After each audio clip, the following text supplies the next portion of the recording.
लाहौर समेत पंजाब के मुख़्तलिफ़ शहरनि में बरसात खां पोइ थधि जी शिदत में इज़ाफ़ो थी वियो आहे, जॾहिं त कोहड़ीअ में नुमाया घटिताई नज़र आई। लाहौर, मंजनाबाद, बसीरपुर ऐं भरपासे जे शहरनि में बरसात सबबि मौसम थधो थी वियो आहे। कसूर, ननकाना साहिब, पतोकी, आरिफवाला, सहावियल ऐं रेनालो खुर्द में भी बरसात पई। मुल्क के मथियान इलाक़नि में बर्फ़बारी सबबि थधि वधी वई। कश्मीर, मरी, गलियात ऐं भरपासे जे इलाक़नि में वधीक बरसात जो इम्कान ज़ाहिर कयो वियो आहे। उन खां अलावा आज़ाद कश्मीर में भी थधि रिकॉर्ड कई वई आहे। ताओबिट में पारो काटो 21, लह ऐं पारो काटो 13, पारा चनार में काटो 12 ऐं स्टोर में काटो 11 रहियो।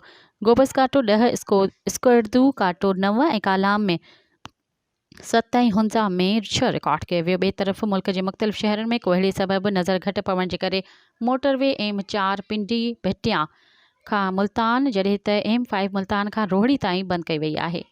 सब्सक्राइब कयो अवामी न्यूज़ HD खे ऐं ताज़ा तरीन ख़बरुनि लाइ ॾिसंदा रहो अवामी न्यूज़ HD।